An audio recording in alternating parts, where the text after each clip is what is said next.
The impact of Brothers, A Tale of Two Sons is best understood not through its dialogue, but through the weight of your own hands. Originally released in 2013 by Josef Fares and recently reimagined in 2024, this is a story that refuses the crutch of language, opting instead to communicate through mechanics, atmosphere, and visceral emotion. The 2024 remake moves the journey into Unreal Engine 5, replacing the painterly, stylized look of the original with a hyper-realistic world that highlights the fragility of its two young protagonists. This is the story of Nea and Naoi, and how their journey to save their father becomes a profound meditation on grief and the internalization of strength. The narrative begins with a scene of profound silence. Naoi, the younger brother, is kneeling at his mother's grave. Through a brief interactive flashback, we see the trauma that defines him. He was present in a small boat when his mother drowned during a storm, unable to reach her hand as she slipped beneath the waves. This isn't just backstory, it's the foundation of a paralyzing phobia of water that will haunt him throughout the game. The present is no less grim, as Naoi and his older brother Nea must load their critically ill father into a wooden cart and navigate him to a doctor.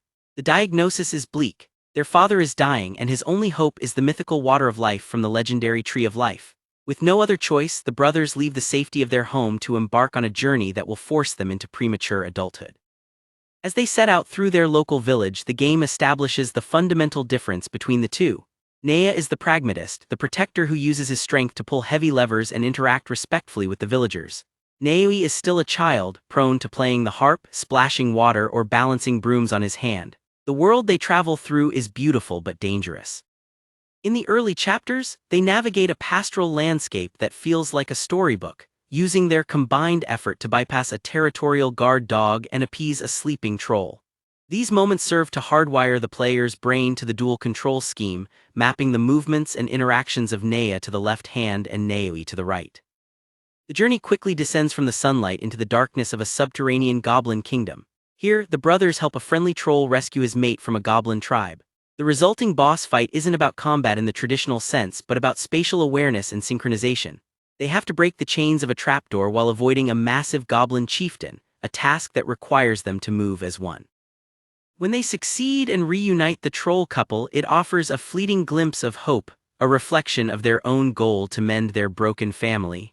But the world outside the caves is far less kind.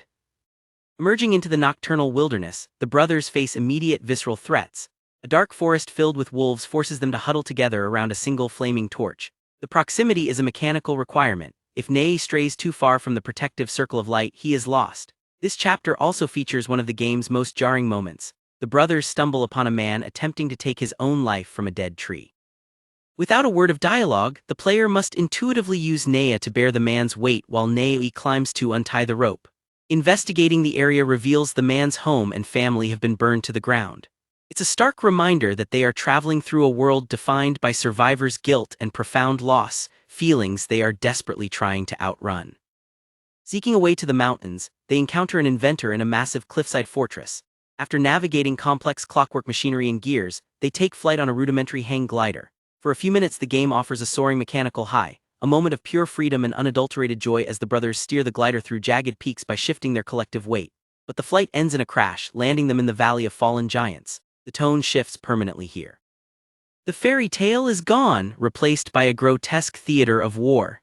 They wade through rivers of blood and manipulate the severed limbs of colossi to forge a path. The sheer scale of the carnage makes the brothers seem painfully fragile, moving through a conflict that is far beyond their comprehension. At the end of this valley, they rescue a girl from a group of cultists who were preparing her for sacrifice. She joins their party as they travel into the frozen wastes of the north, and a romantic bond begins to form between her and Nea. This changes the dynamic. Nea starts to prioritize the girl's safety, pulling away from Nae both physically and emotionally. The journey through the ice is fraught with danger, including a tense sequence with an invisible frost giant where they must track its movements by the footprints it leaves in the snow.